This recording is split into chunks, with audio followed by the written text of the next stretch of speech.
jurusan Tadris Bahasa Indonesia. Semester 1, saya dari kelas C dan dari Fakultas Ilmu Tarbiyah dan Keguruan di kampus YN Syekh Nurjati Cirebon.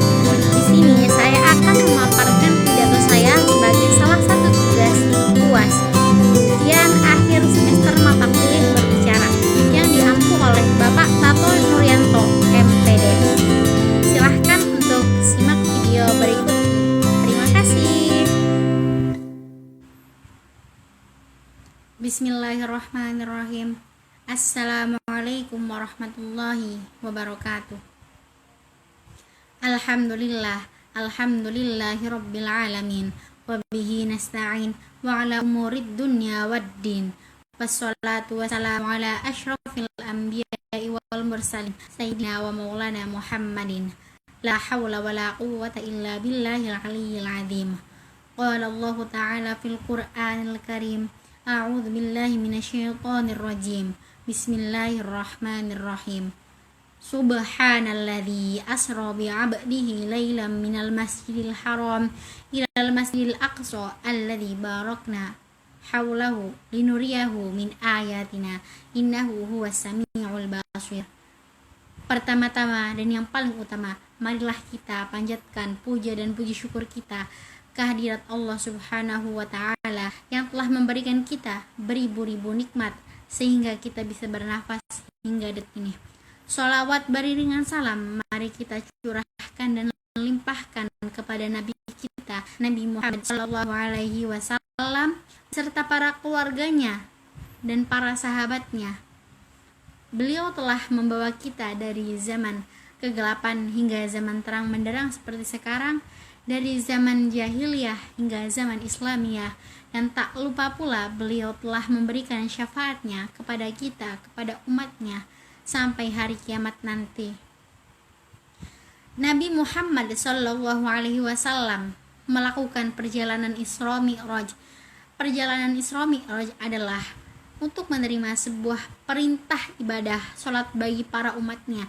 Sebegitu pentingnya ibadah ini hingga Nabi Muhammad harus pergi ke langit ketujuh bersama dengan malaikat Jibril menggunakan buraq.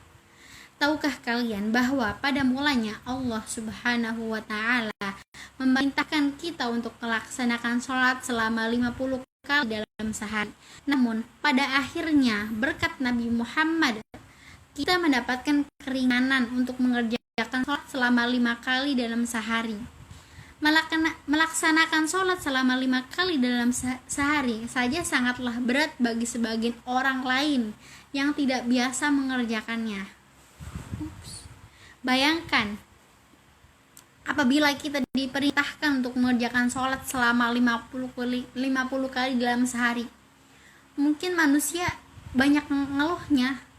Nah, pada kesempatan kali ini saya akan berpidato dengan tema sholat. Sholat sendiri ada dalam rukun Islam yang kedua. Sholat. Surah Al-Isra ayat 78 yang berbunyi, Bismillahirrahmanirrahim. Aqimis sholata liduluki syamsi ila ghasaqil laili wa qur'anil fajr. Inna qur'anil fajri kana masyhuda. Yang artinya, dirikanlah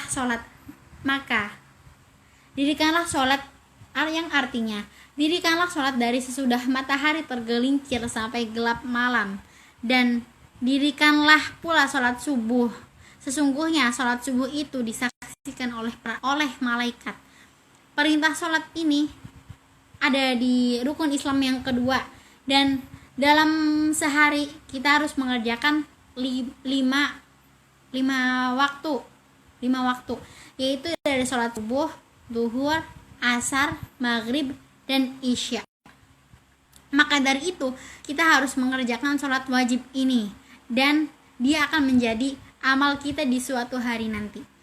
Ibadah sholat sangat penting sekali bagi agama kita karena hukumnya fardu ain, yaitu ketika mengerjakannya maka akan mendapat pahala dan meninggalkannya akan mendapatkan dosa. Oleh karena itu hukumnya wajib. Bahkan perumpamaan sholat itu seperti ini, seperti tiang agama. Nah, Contohnya itu seperti ini. Coba saya tanya, rumah kalau nggak ada tiangnya roboh nggak? Nggak ada penyangganya. Nah pasti roboh lah ya. Soalnya kan nggak ada tiangnya, nggak ada penyangganya, ya otomatis bangun itu akan roboh. Sama seperti kita.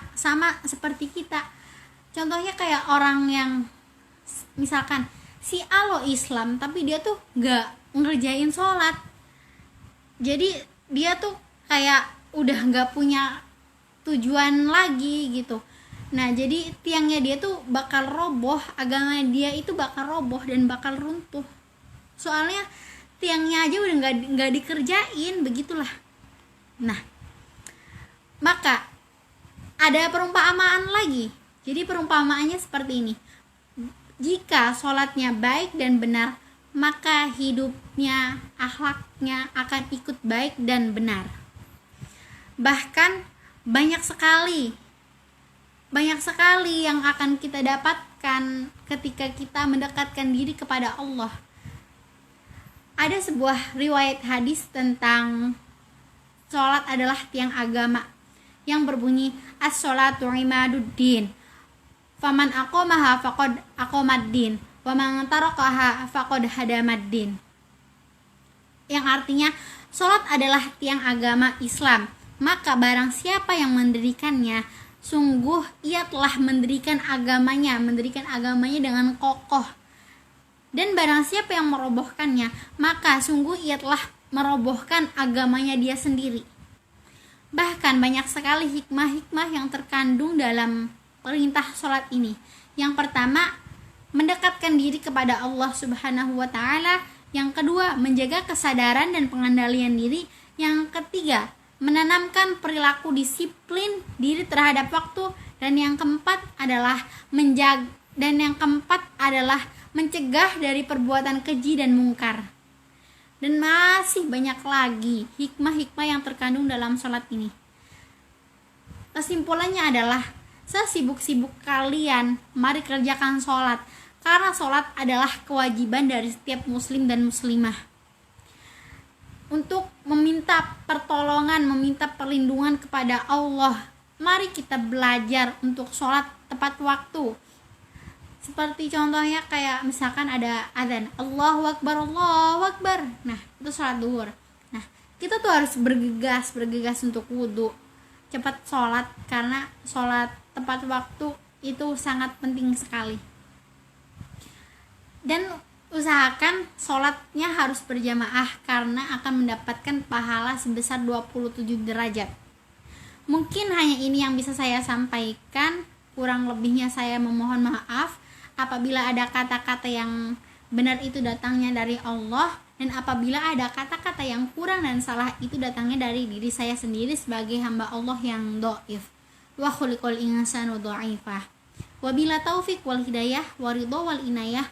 Assalamualaikum warahmatullahi wabarakatuh.